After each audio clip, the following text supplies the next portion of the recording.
안녕하세요. 네, 옆집에서 왔습니다. 아, 천안이 가까운 줄은 알고 있었는데 이렇게 가까운 줄 몰랐습니다. 청주 교회는 아시다시피 청주의 북쪽에 위치해 있고요. 그런데 이제 여기 위도상으로는 동쪽, 그러니까 서쪽에 사실 청주가 있는데 천안이 있는데 천안의 동쪽이 이 청주에서 제일 가까운 교회잖아요. 그러다 보니까 한 40분, 아마 빨리 오면 한 35분에도 올 수 있을 것 같긴 한데 하여튼 너무 가까워서 깜짝 놀랐습니다.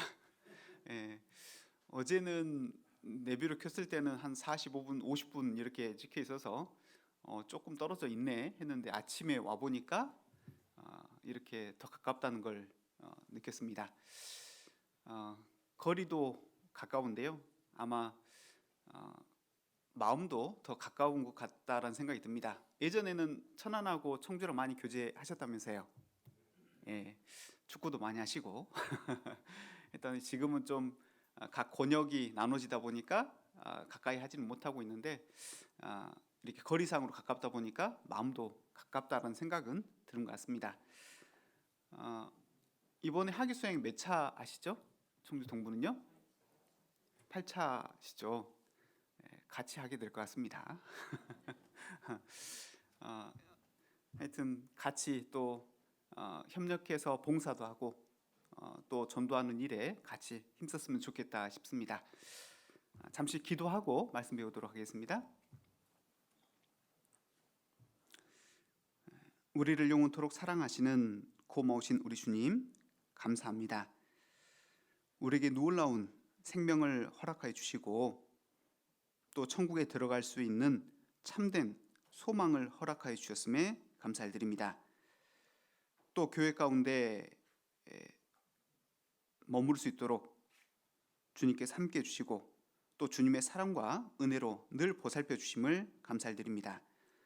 또한 우리에게 귀한 복음을 맡겨주셔서 그 복음을 전할 수 있는 기회를 또한 허락하여 주셨습니다. 그 은혜에 진심으로 감사드립니다. 우리 주변에 잃어진 영혼들이 너무나 많습니다.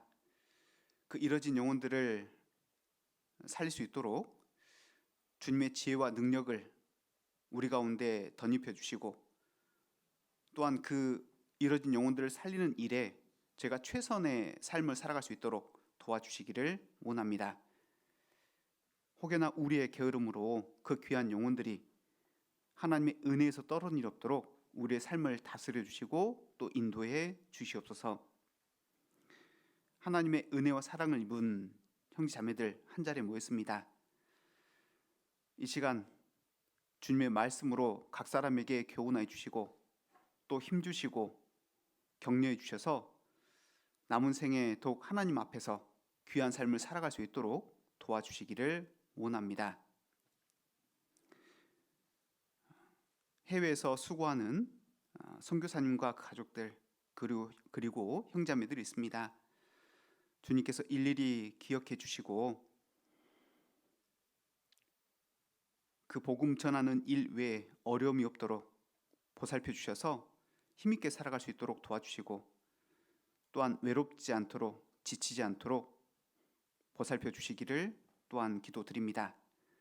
또한 복음이 증거될 때마다 그 복음이 잃어진 영혼들에게 전파되므로 주님의 놀라운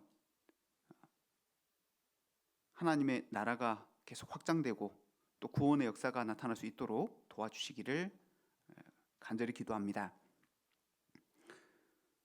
또한 우리 가운데 경제적으로 또 신앙적으로 또 건강이 좋지 못한 분들이 있을 줄 압니다.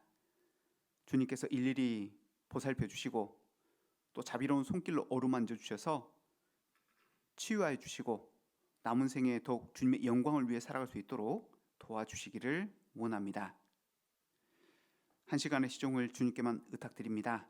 우리를 사랑하시는 예수님 이름으로 기도드렸습니다. 아멘.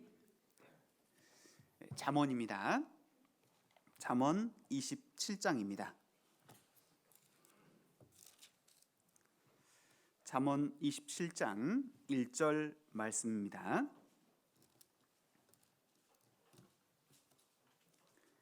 잠언 27장 1절 한 절이니까요. 같이 한번 읽어보도록 하겠습니다. 너는 내일 일을 자랑하지 말라. 하루 동안에 무슨 일이 날는지 내가 알 수 없음이니라. 전도 집회 때 항상 듣던 말씀 중에 한 구절이죠. 많이 듣지만 여기 대해서 우리는 많이 묵상하진 않는 것 같다라는 생각이 듭니다. 그래서 오늘 이 말씀에 대해서 좀 생각을 해보려고 하는데요. 이 말씀을 읽으면서 생각나는 곤충이 있죠. 어떤 게 생각나십니까? 예, 감사합니다. 하루살이가 생각이 나는데요. 하루살이는 말 그대로 하루밖에 살지 못하는 존재입니다. 그런데 물론 하루만 사는 건 아니라고 합니다. 뭐 한 이틀, 3일까지도 산다고는 하는데요. 이 하루살이는 해 지기 전에 이렇게 냇가나 전등 위에서 이렇게 날아다닙니다. 때를 지어서 날아다니는데 그 수컷들은 그 전등 아래서 위아래로 공중 비행을 하게 됩니다. 구애하는 모습인데요. 그 가운데 암컷이 달려들어서 이제 사랑을 나누고, 이제 다 사랑을 나누고 난 이후에는 암컷은 냇가로 날아갑니다. 그리고 알을 놓고 이제 생을 다하게 되는 거죠. 하나님께서 이 하루살이를 왜 만드셨을까요? 귀찮은데, 또 하루밖에 못 사는데, 분명히 사람을 위해서 만들으셨을 겁니다. 별로 우리에게 도움이 안 되는 것 같지만 또 필요하기도 하고, 또 그뿐만 아니라 하나님은 모든 만드신 만물에는 우리에게 가르쳐주는 교훈들이 있습니다. 우리가 잘 아는 것처럼 개미에게서는 뭘 배우면 됩니까? 부지런함, 예비의 필요성, 게으름의 문제들을 또 우리에게 교훈해 주고 있죠. 그 외에도 많은 것들을 교훈해 줍니다. 그런 것처럼 이 하루살이도 우리에게 분명한 교훈을 주고 있죠. 어떤 걸까요? 이 하루살이는 바쁘게 살지만 자기 삶의 목적을 온전하게 이루고 가지 않습니까? 어떤 거요? 어떤 목적을 이룬 겁니까? 사랑하는 거예요. 예. 사랑하고 이제 자기 생명을 다합니다. 그리고 또 하나는 하루살이에게 주어진 시간은 짧지만 최선을 다해 살아간다는 것을 알 수 있죠. 하루살이 중에 혹시 시리에 빠지고 또 낭망하면서 살아가는 하루살이 보셨습니까? 내가 왜 태어났을꼬 하면서 또 우울증에 걸리는 하루살이는 없을 거라는 생각이 듭니다. 이 하루살이들은 너무나 바쁘고 또 최선을 다해 살아가기 때문에 그런 것 같습니다. 볼테르라는 사람이 있는데 이 사람이 한 유명한 말이 있습니다. 현재에서 미래가 태어난다. 하루가 쌓여서 인생을 만들어내기 때문에 그렇습니다. 그래서 오늘 하루가 얼마나 중요한지를 이야기하고 있는 겁니다. 어떤 분이 이런 이야기도 하셨죠. 내가 헛되이 보낸 오늘은 어제 죽어간 사람들에게 그토록 바라던 하루였다라고도 이야기를 합니다. 그래서 사실 하루는 누구에게나 소중하죠. 그러지 않습니까? 그런데 세상 사람이 살아가는 하루하고 또 그리스도인의 하루 가치는 같을까요? 어때요? 다를 겁니다. 왜 다를까? 첫 번째는 우리의 하루는요, 주님이 피로 산 하루입니다. 우리의 삶을 전체 다 사셨거든요. 그래서 우리의 시간에는 놀랍게도 세상 사람과 다르게 예수님의 피가 발려 있다라고 보시면 돼요. 그래서 더 가치가 있고 소중하다라고도 말씀드릴 수가 있는 겁니다. 그리고 또 우리의 하루는 죽어 있는 영혼들을 살릴 수 있는 기회가 담겨 있기 때문에 소중한 겁니다. 그러지 않습니까? 세상 사람들을 아무리 많은 시간을 준다 할지라도 그 이뤄진 영혼을 살릴 수 있는 능력도 없고 기회도 없습니다. 그분을 통해서는. 그러나 그리스도인에게만 그 하루 중에 이뤄진 영혼을 살릴 수 있는 놀라운 기회가 담겨져 있다는 거죠. 그리고 또 하나는 우리 하루는 썩어질 것을 영원한 것으로 바꿀 수 있는 하루가 담겨져 있죠. 그래서 우리 인생을 다시 보면요, 환전하는 인생이다라고 말씀드릴 수 있습니다. 환전. 우리 한국 돈 쓰고 계시잖아요? 미국 가면 써요, 못 써요? 못 씁니다. 안 받아요. 달러만 받아요. 환전해서 가야 쓸 수가 있죠. 우리는 이제 영원한 세상으로 들어가야 되는데 이 세상 것으로는 가져갈 수가 없습니다. 어떻게 될까요? 영원한 것으로 환전해야 돼요. 그 환전할 수 있는 기회가 담겨 있는 우리는 하루를 살고 있는 거죠. 그래서 우리 하루는요, 어찌 보면 하나님이 우리에게 주신 뭐가 같을까요? 선물이다라고도 말씀드릴 수가 있는 겁니다. 잠깐 본문을 보면 너는 내일 일을 자랑하지 말라. 하루 동안에 무슨 일이 날는지 내가 알 수 없다. 이렇게 얘기하고 있죠. 내일 일을 자랑하지 말라는 겁니다. 왜? 내일은 우리에게 주어질 수도 있지만 주어지지 않을 수도 있기 때문에 그래요. 그래서 우리는 오늘이 나에게 주어진 삶이고요, 오늘이 다인 겁니다. 왜? 내일은 올지 안 올지 모르는 거거든요. 특히 요즘은 더 그런 것 같습니다. 뉴스와 신문을 볼 때마다 깜짝깜짝 놀래죠. 왜요? 마지막 시대의 징조들이 신문에 수도 없이 나오고 있습니다. 예전에는 나라와 나라 분쟁을 할 때 테러에 대한 이야기만 했지만 지금은 실제적으로 나라가 나라를 대적하고 전쟁이 일어나고 있습니다. 그뿐만 아니죠.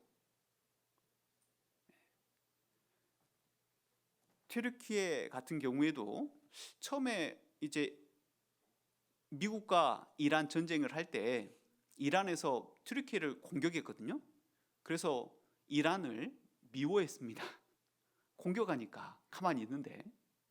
그런데 뭐라고 하는지 아십니까? 나중에 뉴스 나올 때 다시 갑자기 급변해서 튀르키예와 이란은 하나다, 이렇게 신문에 나오더라고요. 분위기가 바뀌었습니다. 괜히 잘 있는 이란을 미국이 쳤다는 거죠. 그러면서 여러 가지 많은 일들이 일어납니다. 그리고 이제 이스라엘은 전쟁을 멈추지 않고 계속하고 있기 때문에 전 세계 사람들이 미워하는 한 나라로 바뀌어가고 있습니다. 전 세계 미워하면 이스라엘 어떻게 될까요? 계속 고립이 되겠죠? 그럼 어떻게 할까요? 다른 나라에 살기가 어려워집니다. 그럼 어떻게 될까요? 자기 고국으로 다 돌아갈 수밖에 없게 되는 겁니다. 하나님의 뜻이 그대로 이루어져 가는 거예요. 또한 우크라이나와 러시아 전쟁을 계속하면서요, 마지막 전쟁 때 일어나는 많은 그 내용들이 성경에 나와 있는데, 전쟁하는 그 모습들이 그대로 비춰지고 있습니다. 대열을 갖추고 날아가서 많은 소리를 내고 그 전쟁에 날아가서 한다고 돼 있는데, 드론들이 전쟁을 하고 있고 로봇은 벽을 뛰어넘고 지금은 전쟁을 치르고 있습니다. 그게 다 나와 있는 성경에 있는 내용들이거든요. 근데 이번 전쟁을 통해서 그런 모든 모습들이 사실은 비춰지고 있죠. 그런데 제가 이번에 집회를 듣는 가운데서 한 구절의 말씀이 너무나 마음에 탁 하고 찔렸습니다. 뭐였냐면, 목사님이 이제 마지막 징조에 대해서 이야기를 하고 또 이스라엘 회복에 대해서 이야기를 했는데, 이 세대가 지나가기 전에 다 이룬다라는 말씀이 예전부터 들어왔던 거거든요. 그래서 뭐 그렇죠, 지금 오실 날이 가깝죠 라고만 생각을 했어요. 그런데 느낌이 정말 달랐습니다. 어디서 그랬냐면, 이 세대가 지나가기 전, 이스라엘 독립한 지 78년 지났습니다. 그런데 우리가 한 세대를 볼 때 뭐 성경에서 70년, 80년, 또 요즘은 좀 오래 사시니까 100년 이렇게 생각을 하니까 오실 날은 가깝긴 한데 아직은 아닐 수 있지 않을까? 그런 생각을 했어요. 그런데 집회를 듣다가 머리에 쾅 하고 맞는 게 있었습니다. 뭐냐면, 이 세대가 지나가기 전이라고 얘기했는데 전이라는 말씀이 제 머리를 쳐버렸어요. 전. 그렇지, 그 사람들이 다 죽고 나서가 아니고 죽을 때쯤이 아니고 전이라고. 그 세대가 지나가기 전이라면 오늘이 될 수도 있고 내일이 될 수도 있겠다. 다만 주님께서 붙잡고 계시는 거구나, 그런 생각이 딱 든 겁니다. 그래서 하루하루가 너무나 소중하겠다라는 생각을 하게 된 겁니다. 자, 내일 일을 자랑하지 말라고 했습니다. 내일은 우리에게 주어진 시간이 아닐 수도 있기 때문에 그렇습니다. 우리의 인생은 참으로 연약하지 않습니까? 왜요? 내일 일을 알지 못하고 한 치 앞도 사람은 볼 수가 없기 때문에 그렇습니다. 열왕기상 15장입니다.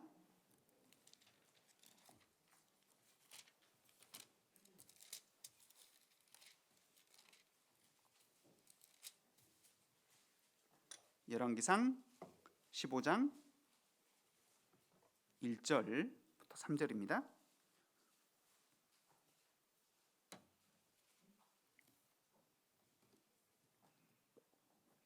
느바세 아들 여로보암 왕 제18년에 아비암이 유다 왕이 되고 예루살렘에서 3년을 치리하니라. 그 모친의 이름은 마그라 아비살롬의 딸이더라. 아비암이 그 부친의 이미 행한 모든 죄를 행하고 그 마음이 그 조상 다윗의 마음 같지 아니하여 그 하나님 여호와 앞에 온전치 못하였으나. 여기에서 제가 뭘 이야기하고 싶을까요? 잘 안 보이시죠? 여기에서 제 눈에 들어오는 건 3년입니다. 3년. 이 아비암은 남유다의 두 번째 왕이었습니다. 두 번째 왕이 됐는데, 왕이 돼서 이제 자기 나름대로의 이 나라를 어떻게 통치할 거라고 생각을 하고 많은 고민하고 준비하지 않았겠습니까? 그리고 자기의 날이 길 거라고 생각을 했겠죠. 그런데 몇 년이요? 딱 3년. 딱 3년 하고 그 왕의 역할이 끝나버린 겁니다. 이 아비암이 3년만 치료할 걸 알았다면 그렇게 했을까요? 아마 그렇게 살진 않았을 겁니다. 이 아비암은 자기 나를 알지 못했습니다. 성경에는 자기 나를 모르는 사람들이 너무나 많이 나와요. 요시야 왕은 선한 왕 중에 한 명이었습니다. 그런데 하나님 앞에 잘 살아갔지만 어느 날 애굽이 아수를 돕기 위해서 올라가려고 할 때에 하나님이 그냥 거기에 참전하지 말라고 했거든요. 그런데 그 애굽을 막지 말라고 했는데 막은 겁니다. 그리고 전쟁에 참여하게 됐고 화살이 우연히 날아와서 그 솔깃에 탁 박혀버렸어요. 그리고 예루살렘 돌아가는 중에 너무 출혈이 커서 그날 죽었거든요. 본인이 그날 죽을 줄 알았을까요? 알지 못했을 겁니다. 많은 사람들은 자기 앞날을 모르잖아요. 하만도 마찬가지입니다. 하만도 이제 왕 앞에 가서 자기가 정말 가장 존귀하고 제2인자로서의 역할을 다 될 거라고 생각을 했을 겁니다. 그래서 왕에게 받고 싶은 거 다 이야기했잖아요. 그런데 그 다음날 어떻게 됩니까? 나무에 걸려 죽었어요. 알았을까요? 전혀 몰랐습니다.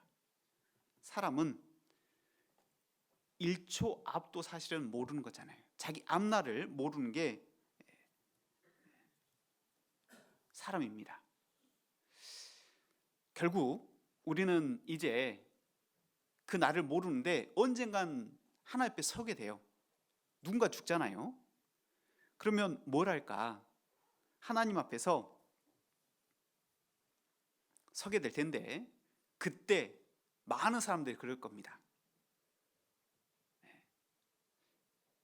내가 좀만 더 시간을 주셨으면, 내가 좀 더 하나님 앞에 열심히 살 걸, 후회하지 않겠습니까? 그런데 그 후회하지 않으려면요, 어떻게 하면 될까요? 주어진 시간, 주어진 하루 소중하게 잘 사용하시면 되는 겁니다. 그 하루가 일주일이 되고, 그 하루가 한 달이 되고, 그 하루가 우리의 인생이 되기 때문에 그렇습니다. 그러면 지혜롭게 살려면 어떻게 하면 될까요? 어떻게? 많은 것들이 있겠지만 첫 번째는요, 목표가 분명해야 됩니다.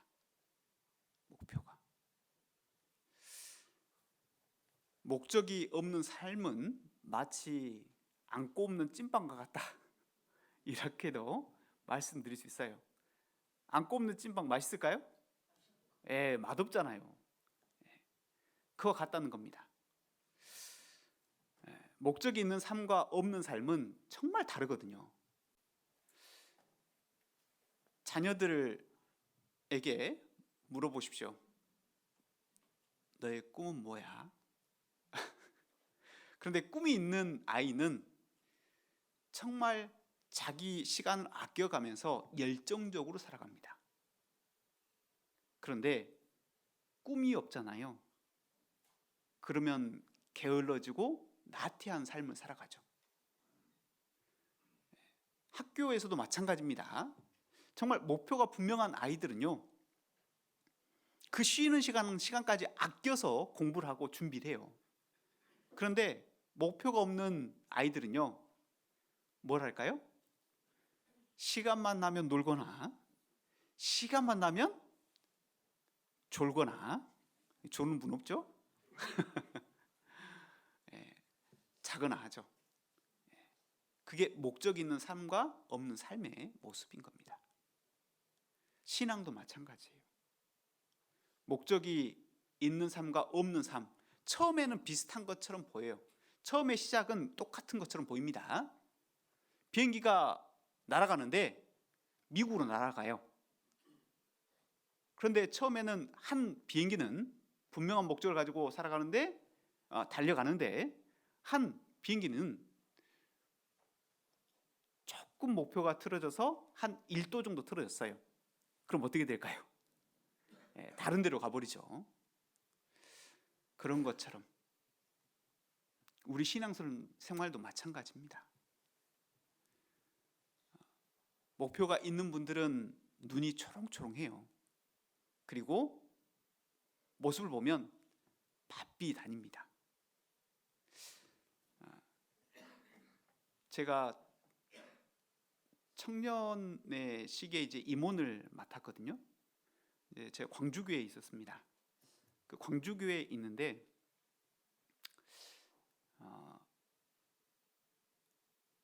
원래는 좀 저희 교구 안에 결혼하신 분들이 임원을 좀 맡아야 돼요.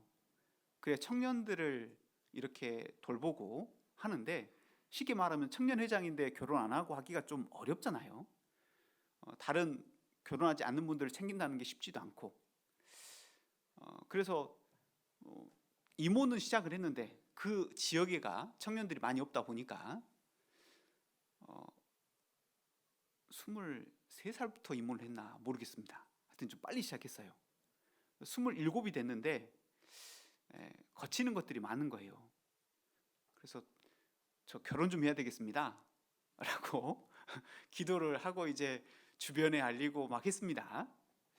그래서 하나님께 기도를 해야 되는데 어떤 자매를 만나는 게 좋을까 하다가 참 열정적인 자매를 만나면 좋겠다 라고 기도를 했습니다. 그래서 이제 소개를 받았는데, 저는 하나님 정말 열정적이고 그런 자매를 만나고 싶은데요 라고 기도를 했는데, 그 자매를 봤는데 그 모습을 보여주시긴 하시더라고요. 이제 자매가 찬양대였는데 주일날 한 10시 한 45분 됐던 것 같습니다. 이제 찬양대석으로 서려면 이제 피스나 이런 거 필요하잖아요. 그래서 그거를 가지고 뭐 걸어갈 수도 있는데 달려가는 모습을 보여주더라고요. 됐다, 결혼하자 해서 결혼을 했습니다. 네. 하여튼 어쩌다 여기까지 이야기도 한데 열정적으로 사는 것, 정말 목표를 가지고 살아가는 그 모습 중에 특징이 있는 것 같습니다. 보면 예전에 광주교회도 그랬었거든요. 그 어떤 게 있었냐면 지금의 교회 말고 소태동 교회가 있었습니다.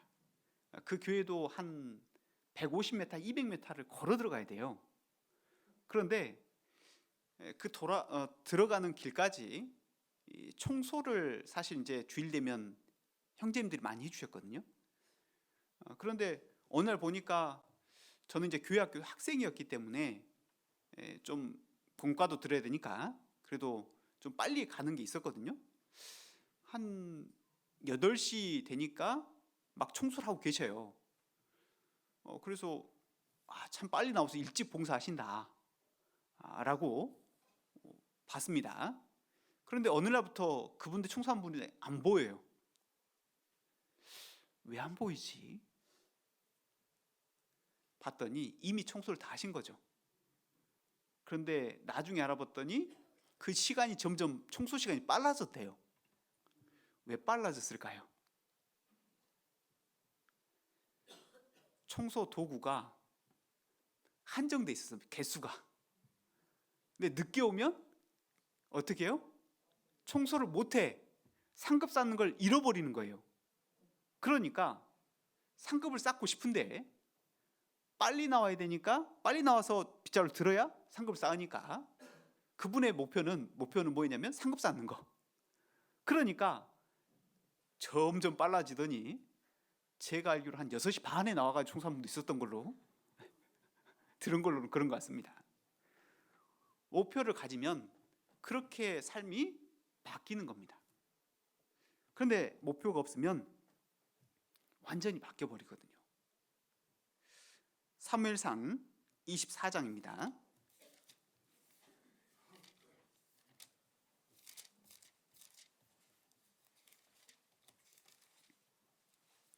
14절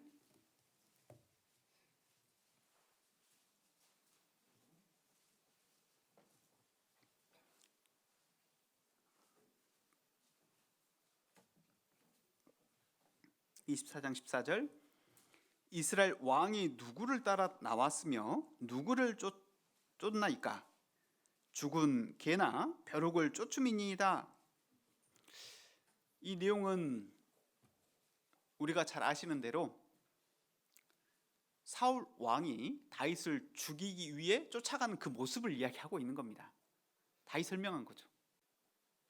사울 왕이 누굽니까? 이스라엘의 첫 번째 왕이었잖아요. 하나님께서 사울에게 맡기신 일이 있어요. 그 나라를 듣는케 하고 하나님을 섬길 수 있는 나라가 되기를 원했잖아요. 그게 목적이 있는 겁니다. 그런데 이렇게 하나님 일을 맡겨주시고 그 사람에게, 사울에게 훌륭한 외모도 주시고 훌륭한 선지자 사무엘도 주시고 훌륭한 아들 요나단도 주시고 훌륭한 자기의 부하 다윗도 주시고 정말 넘치도록 풍성하게 부어주셨습니다. 그런데 그 인생이요 어떻게 바뀌었습니까? 다윗을 시기함으로 인생을 어떻게 써버려요? 목적이 뭐예요? 완전히 바뀌어버렸죠. 다윗을 쫓아 죽이는데 목적을 두고 살아버린 겁니다. 결국 남은 인생은 완전히 허비해버렸고 하나님 앞에 볼품 없는 인생으로 남겨졌거든요. 목적이 완전히 틀어져 버린 겁니다. 목적이 올바르지 않고 그 목적을 잃어버린 인생은 바로 이러한 인생과 같다라는 것을 우리에게 교훈해 주는 거거든요. 이스라엘 왕이었던 아합도 마찬가지입니다. 포도원 하나 얻으려고 그렇게 참 왕인데도 불구하고 그렇게 인생을 살아가는 거 보십시오. 식음을 전폐하고 누워있고 인생이 목적이 바뀌어버린 겁니다. 그런데 목적이 분명했던 분이 있죠. 누굴까요? 예수님입니다. 예수님은 자기의 목적이 분명했어요. 나는 하늘로서 내려온 것은 내 뜻을 행하려 함이 아니요 나를 보내신 아버지의 뜻을 행하려 함이니라. 아버지의 뜻대로 살아가겠다고 하는 목적이 분명했고 그 뜻에 따라서 자기 인생을 모두 다 살아왔습니다. 분명했죠. 그 인생은 허비되지 않았고 너무나 가치 있는 인생을 살았고 우리에게 영향력을 끼치는 인생이 되었습니다. 목적이 분명한 삶은 그런 겁니다. 여러분들은 삶의 목적 무엇입니까? 생각해 보셔야 돼요. 내 사는 목적은 그냥 주어졌으니까 하루 살아가는 거하고 내가 살아가는 목적이 분명한 거하고 완전히 바뀐 겁니다. 처음에는 그냥 하나님 앞에서 동등한 것처럼 살아가는 것처럼 보이지만 이제 하나님 앞에 서 보십시오. 하늘과 땅 사이처럼 바뀌어 있을 수 있어요. 무엇 때문에요? 목적이 있냐? 있지 않느냐에 따라서요. 그래서 우리는 분명하게 목적을 정하고 살아가야 됩니다. 그런데 하나님께서 우리에게 목적 있는 삶을 허락하셨어요. 목표를 딱 지정해 주셨어. 어떤 거요? 뭐 하는 거? 예, 복음 전파하는 거. 그거 정해 주셨어요. 그걸 잊지 않으셔야 됩니다. 그걸 잃어버리는 순간 내 삶은 나태해지고 게을러지고 주님 앞에서 귀한 삶을 잃어버리는 겁니다. 어떤 분들은 시간이 많아서 해외여행 가고 즐기고 맛보고 싶고 그런 데 쓰실 수도 있어요. 그런데 우리는 그것 때문에 사는 건 아니라는 걸 분명하게 기억하셔야 됩니다. 자, 그리고 두 번째는 어떻게 하면 지혜롭게 그 하루를 살아갈 수 있을 것인가 생각해 볼 수 있는데요. 히브리서 3장 13절입니다.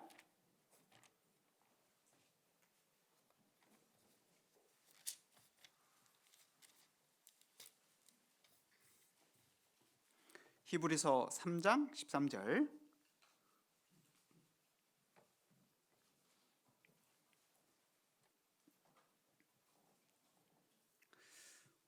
오직 오늘이라 일컫는 동안에 매일 피차 권면하여. 오직 오늘이라 일컫는 동안이라고 됐죠? 매일 피차 권면해야 된다라고 얘기합니다. 매일. 우리는 오늘밖에 없기 때문에 오늘 권면을 받고 살아가야 되는 거죠. 자, 그러면 여러분들이 딱 하루밖에 못 산다면 그 하루를 어떻게 사시겠습니까?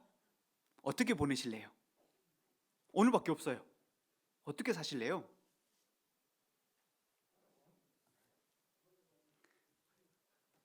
가장 가치 있는 것에 투자하지 않겠습니까? 가장 가치 있고 의미 있는 것에 투자하지 않겠습니까?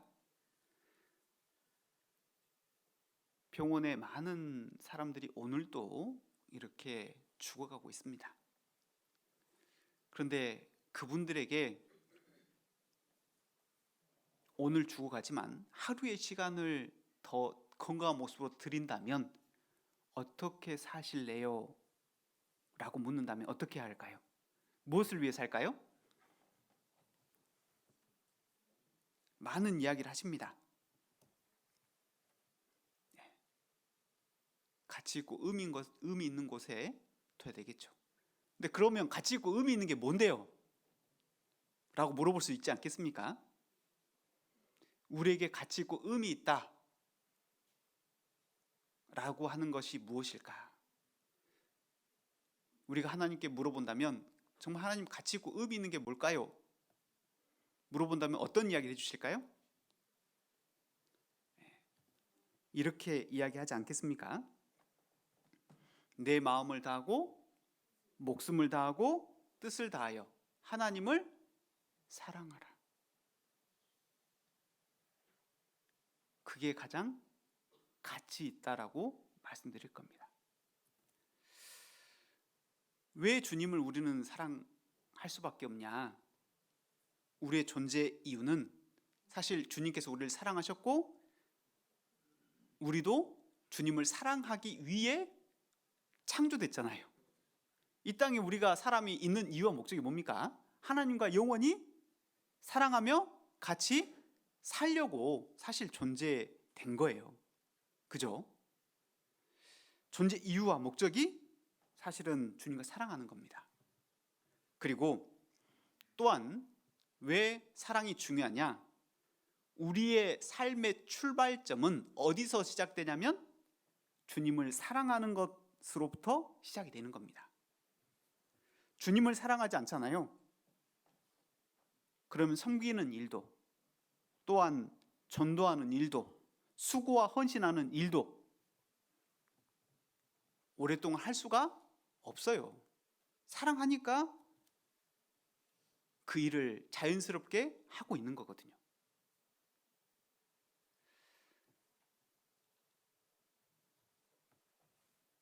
나의 계명을 가지고 지키는 자라야 나를 사랑하는 자니.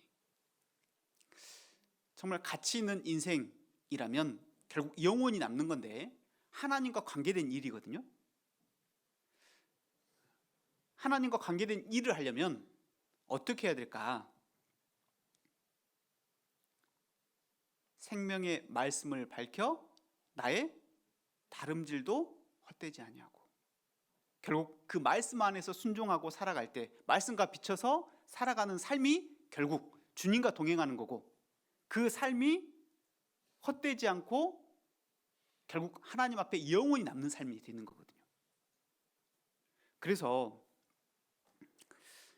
주님을 사랑하는 것, 이것이 가장 중요한 겁니다. 그리고 가치가 있는 거죠. 많은 그리스도인들은 주님을 사랑하기 때문에 자기 목숨까지도 내어놓았지 않습니까? 여러분들은 주님 사랑하세요? 네. 어떤 아버님이 시골에 사셨는데 아들네 보고 싶어서 상경을 하셨습니다. 며칠간 그 아들네 묵었는데 이 아들 며느리가 알 수 없는 이야기를 좀 하더라고요. 1번은 어디 갔어? 3번은 뭐해? 4번은 어때? 이런 이해를 했는데 무슨 말인지 이해를 못했습니다. 그래서 이제 아버님이 잠깐 나갈까 하다가 방으로 잠깐 들어와서 쉬고 있었는데 며느리 이야기를 들었습니다. 근데 그때 듣고 깜짝 놀랐어요. 1번은 며느리, 2번은 아들, 3번은 남편, 4번은 강아지, 5번은 파출부, 6번은 아버님. 딱 듣자마자 아버님이 실망에 빠졌습니다. 그래서 메모지에다가 한마디 적고 나왔어요. 3번아 잘 있거라, 6번은 간다.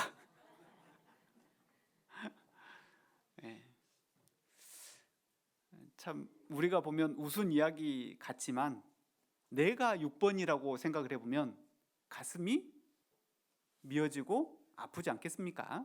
기분도 좋지 않을 것 같아요. 그런데 우리는 하나님을 몇 번으로 두고 사세요? 주님 사랑한다면서요. 몇 번입니까?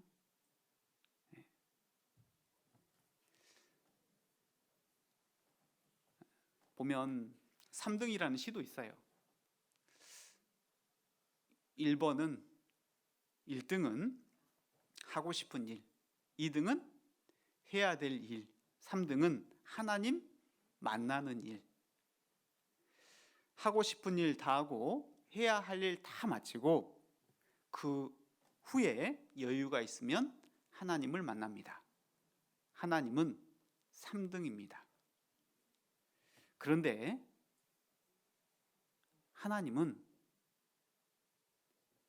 하나님께는 나는 1등입니다. 무슨 일이 있어도 내가 부르기만 하면 도와주십니다. 내가 괴로워할 때 만사를 제쳐놓고 달려오십니다. 아무도 곁에 없다고 생각이 들 때, 외롭고 힘들 때 주님은 홀로 내 옆에 계셔서 위로해 주십니다. 나는 하나님께 1등입니다. 하나님은 우리를 늘 언제나 진심으로 대하시고 형식적으로 대한 적 없으시거든요. 늘 1등으로 대하셨습니다. 그런데 우리는 주님을 사랑한다 라고 하면서도요, 자녀가 1등일 때도 있고 하고 싶은 일이 1등이 될 때도 있고 취미가 1등이 될 때도 있고 그럴 때가 많죠. 주님은 우리 안에 1등이 되어야 되셔야 될 분이 확실하지 않습니까? 주님 사랑한다면요.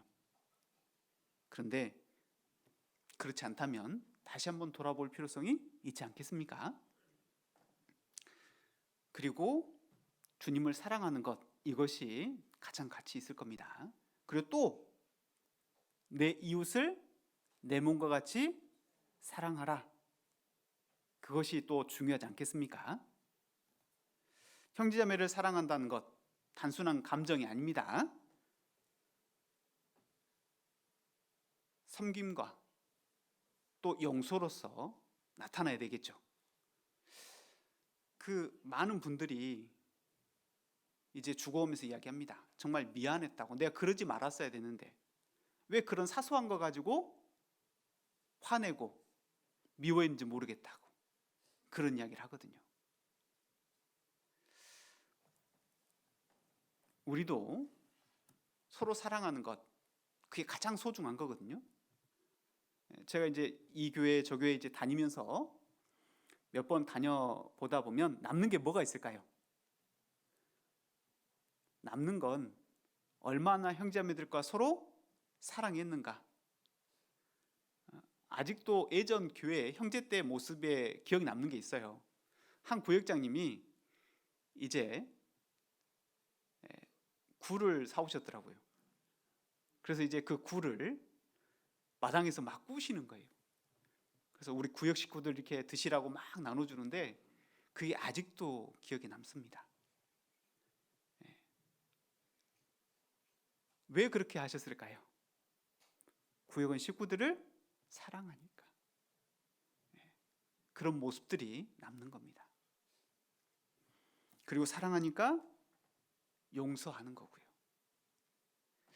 그러한 삶이 남는 겁니다. 그리고 또 하나는 내 이웃을 사랑하라고 했을 때 잃어진 영혼들을 사랑하는 거겠죠. 영혼을 정말 사랑하면 그 잃어져가는 그 모습을 그냥 안타깝게 보고만 있지 않을 겁니다. 그들에게 복음을 전하겠다는 생각이 들면 계획하고 준비하고 마음을 나누기도 하고 또 선물도 하고 어떻게 해서든 말씀 듣자고 이야기하지 않겠습니까? 바로 그런 삶이 우리에게는 가치 있고 의미 있고 중요한 일이 될 겁니다. 바로 사랑하는 삶, 그것이 우리에게는 가장 가치 있고 의미 있는 삶이 되겠죠. 그리고 세 번째는 우리의 삶을 가장 가치 있게 사는 것을 방해하는 존재가 있어요.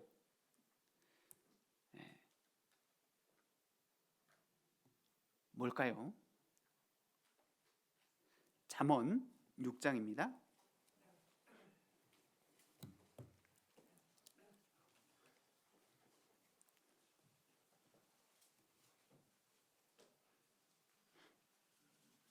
6절 9절로 11절만 읽겠습니다.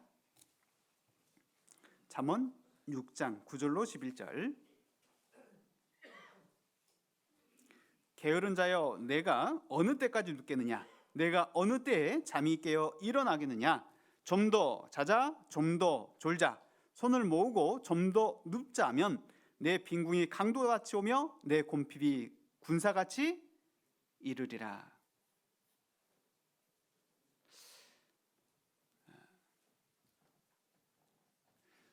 어떤 대장 마귀가 장사를 하고 있었어요.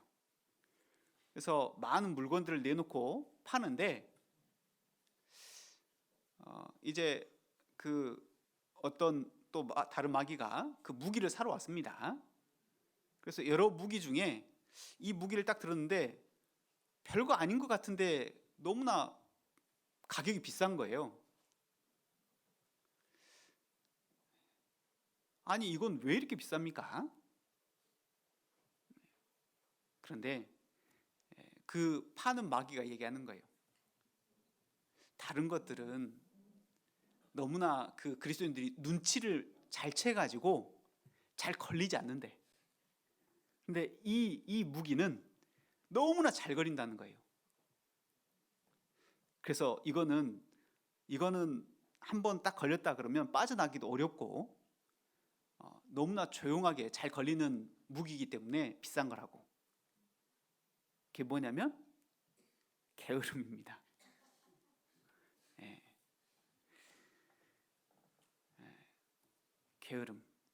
게으름은 모르는 것이 아니라 미루는 것입니다. 게으른 사람은 몰라서 안 하는 것이 아니라 알면서도 하지 않는 것, 이것이 게으름이죠. 게으름으로 소문난 농부가 있었습니다. 가족들을 다 이제 일터로 보내고 본인은 뭐 하냐면 잠을 자요. 잠을 자는데 나른한 오후가 되자 잠을 자다가 대청마루에서 있는데 무슨 뿌시럭 소리가 드는 겁니다. 딱 봤더니 사람이 그 담을 넘어오고 있는 게 보이는 거예요. 그래서 개슴칠에 눈을 뜨고 있다가 넘어오기만 해봐라 라고 한마디 했습니다. 그리고 너무 잠 오니까 또 눈을 감았어요. 마담에 턱 내려왔습니다. 마당에 내려와서 이제 집 앞까지 다 왔어요. 가까워지자 소리가 났지 않습니까? 그래서 눈을 다시 뜨고 그 도둑을 보자마자 한 말이 있습니다. 들어오기만 해봐라.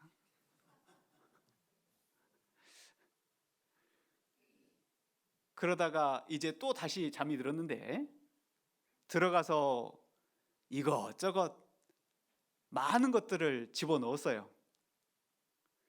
그리고 이제 나가는데 또 보이는 겁니다. 가지고 나가기만 해봐라. 이제 담을 넘어가 또 소리가 나니까 또 잠에 깨서 일어나서 또 한마디 했습니다. 또 오기만 해봐라.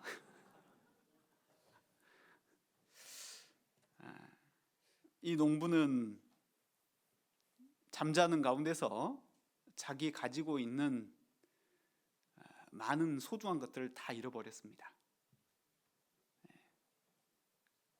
근데 우리도 마찬가지예요. 게으름이 들어오는 순간 우리에게 있는 소중한 보물들을 다 뺏겨버립니다.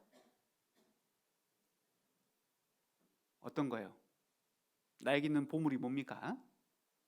나에게 주어진 시간, 나에게 주어진 재물, 나에게 주어진 재능, 나에게 주어진 생명, 나에게 주어진 복음도 뺏겨버립니다. 복음 뺏긴다는 것이 구원을 잃어버린다는 말이 아니라 다른 사람에게 전할 수 있는, 생명을 전달할 수 있는 그 일을 잃어버린다는 거예요.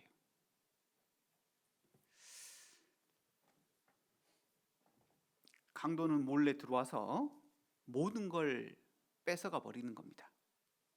우리 삶에서도 중요한 것들이 있는데요, 강도같이 온다는 겁니다. 게으름은 모르게, 내가 게으름이 들어있는지 들지 않았는지도 모르는 채. 고린도후서 6장 2절입니다.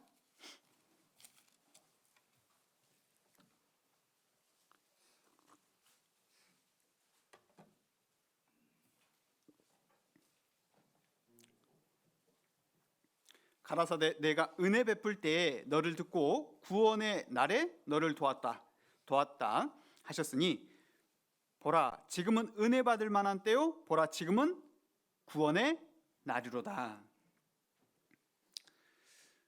우리 교회 가운데 많은 분들이 나오고 계십니다.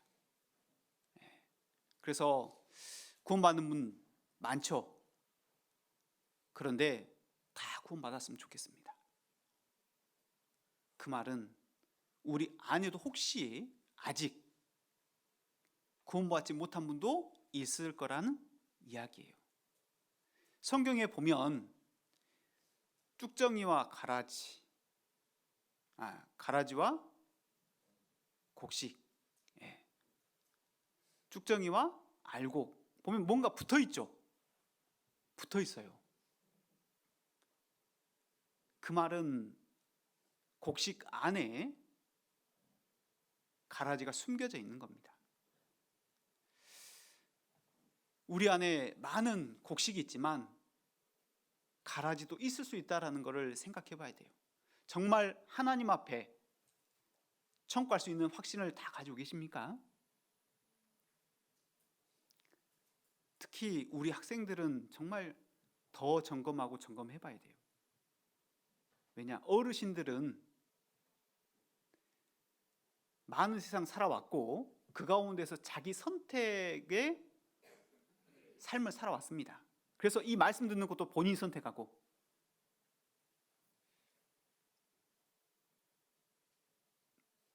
그 선택 속에서 결과물을 얻는 거거든요. 근데 우리 아이들은요, 저도 어렸을 때부터 말씀을 들었지만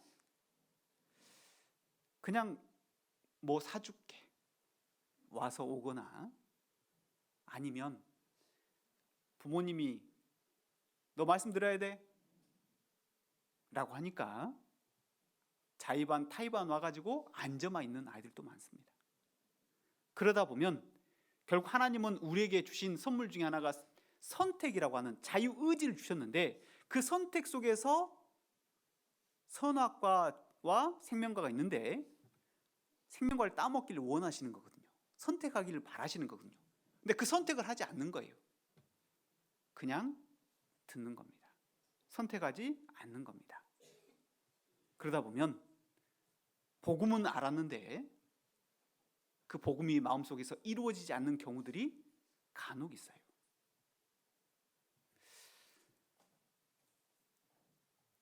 구원만큼은 뒤로 미룰 일이 아니라는 겁니다. 오늘 하루가 있다면 오늘 하루 그 가운데 해결하려는 노력이 필요한 거예요. 그러지 않겠습니까? 천국 가는 것 말고 더 중요한 게 뭐가 있으신가요? 우리 중에 제일 어리석은 사람은요, 나중에 하는 사람입니다.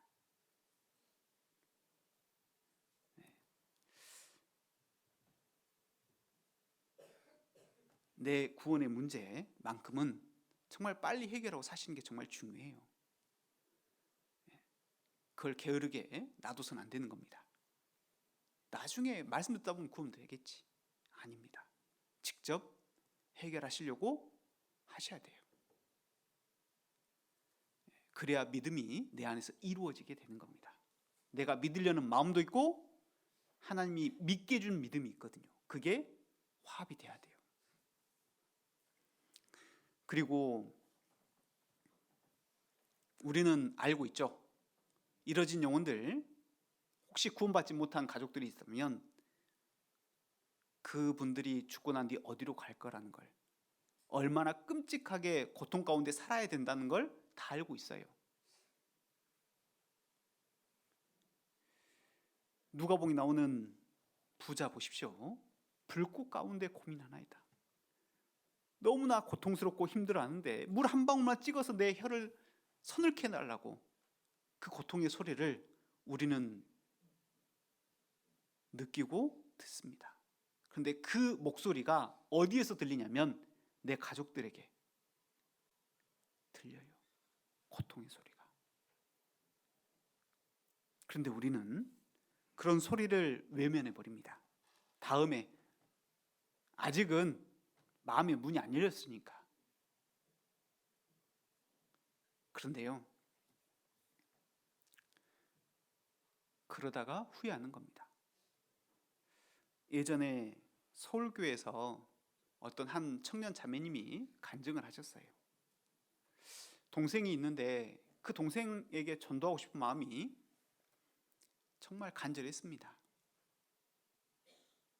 근데 동생에게 전도를 했는데 그 동생이 경찰 공무원 준비를 하고 있었거든요.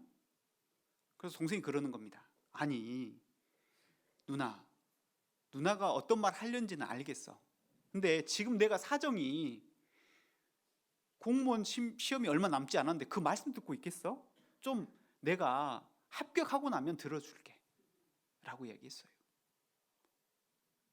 그래서 알았다고 하고 이제 뒀습니다. 그리고 시간이 지나서 합격을 했어요. 그래서 다시 누나가 얘기하는 겁니다.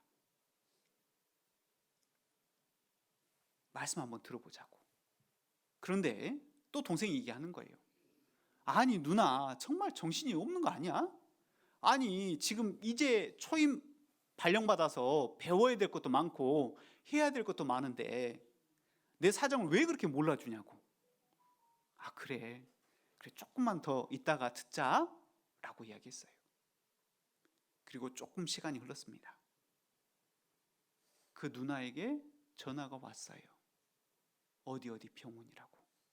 동생이 위독하니 오셔야 되겠다고. 그 동생이 음주 단속을 하는데 한 음주운전자가 치워버렸어요. 그래서 그 누나가 울면서 달려갔습니다. 제발 생명만 붙어있게 해달라고. 이 복음 한 번만 전할 수 있게 해달라고. 근데 끝내 동생이 세상을 떠났어요.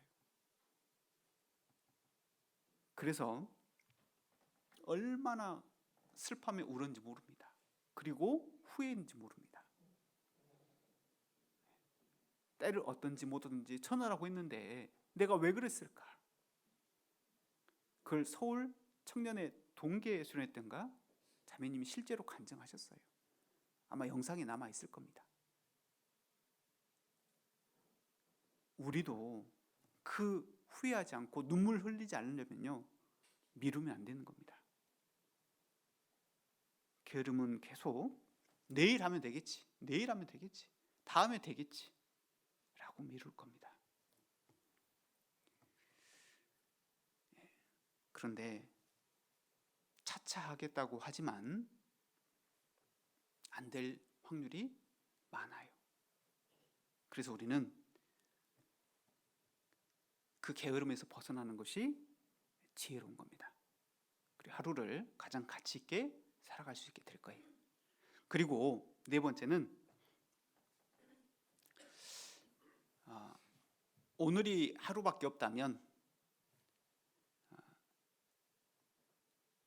우리에게 주어진 삶이 너무나 가치 있는 인생이잖아요. 그렇기 때문에 우리는 또한 생각할 수 있는 게 뭐냐면, 내게 주어진 어려움, 시련, 고난 있죠?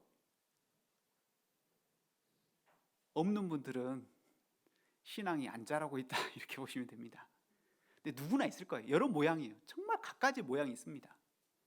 그런데 많이 고민하고 해야 될 것도 있긴 하겠지만 너무 깊이 있게 고민하지 않았으면 좋겠다 싶습니다. 자, 전도서 7장입니다.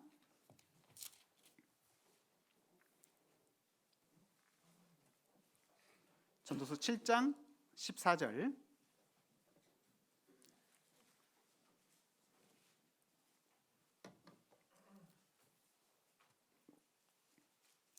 전도서 7장 14절입니다.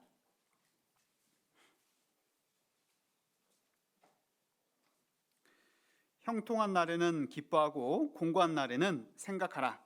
하나님이 이 두 가지를 병행하게 하사 사람으로 그 장래를 능히 헤아려 알지 못하게 하셨느니라. 사람에게는 형통한 날도 주시고요, 하나님께서 또한 공고한 날도 주세요. 근데 형통한 날보다는 이렇게 공고한 날이 훨씬 많죠. 일반적인 고난이 있습니다. 하나님 주신 고난이 있고, 일반적인 고난은 세상 누구나 겪는 고난입니다. 사람이 범죄함으로 주어진 고난이 와요. 먹고 살려면 뭐 해야 돼요? 일해야 돼요. 살다 보면 병이 와요, 안 와요? 와요. 그 질병 또한 죄로부터 온 고난입니다. 그런데 또한 구원받고 난 이후에 주어지는 핍박과 고난이 있죠. 복음 전하다 보면, 또 주님 앞에 의롭게 살아가다 보면 많은 고난들이 또 찾아옵니다. 그런데 그런 고난에서 너무 낭망하고 또 마음이 뺏기면 안 되겠다 그런 생각이 듭니다. 왜? 우리 세용지마라는 말 알죠? 인생사 세용지마라고 이야기를 하는데 그 변방에 살고 있는 늙은 노인이 있었지 않습니까? 아들이 있었는데 이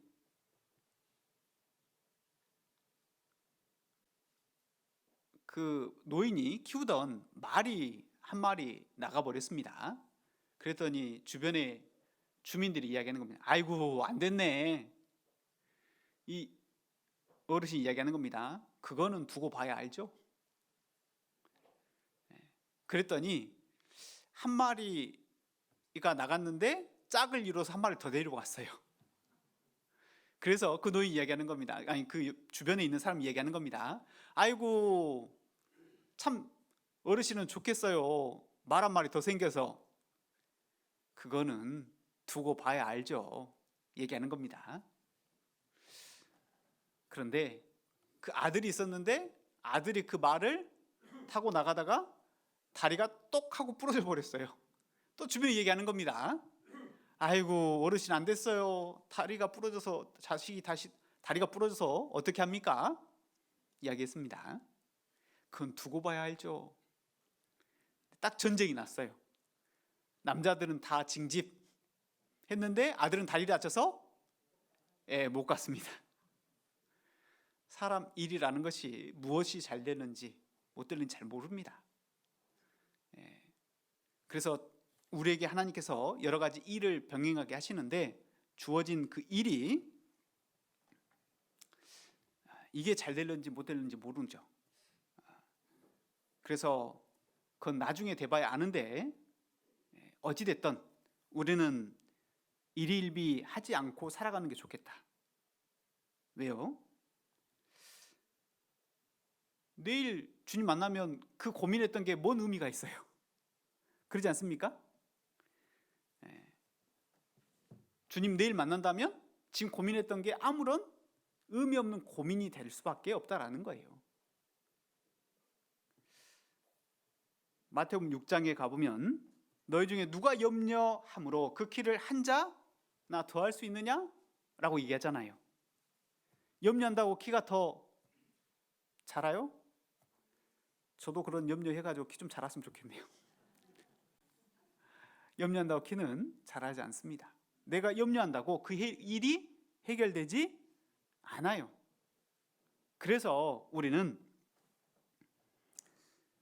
너무 그 하루 동안에 주어진 일에 대해서 어려운 일이 있다고 해서 너무 묵상할 필요 없습니다.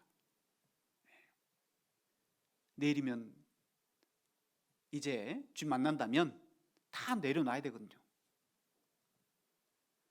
주님 앞에 우리에게 주신 복이 있는데 하나님 앞에 가면 그 중에 하나가 그치고 쉬리니라는 말이 있습니다. 요한계시록 14장에 가보면 그치고 쉬어요. 고민하는 것도 쉬어요. 일하는 것도 쉬어요. 다 쉬어요. 그러니까 사실은 내일 안 올 수도 있다라고 생각한다면 너무 고민할 필요가 없지 않겠습니까?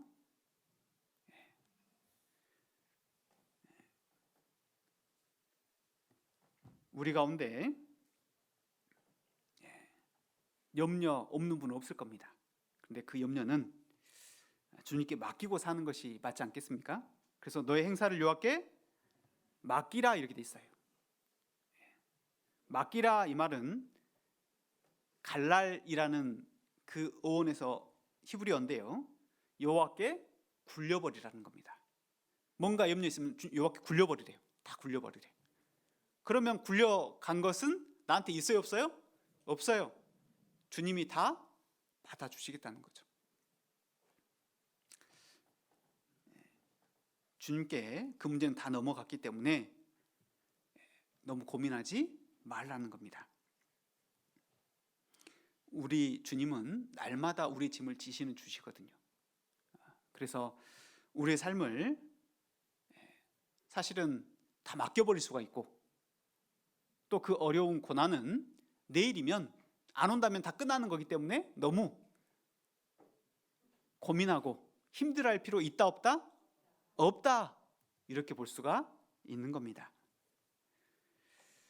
오늘 하루는 하나님 주신 축복의 시간입니다.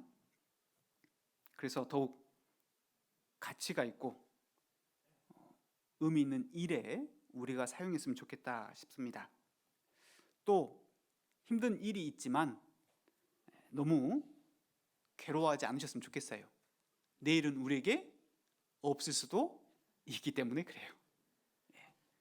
그래서 주님께서 맡겨주신 좋은 날들을 주님 안에서 보냈으면 좋겠다 싶습니다.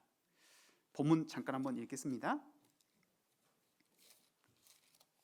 잠언 27장 1절입니다.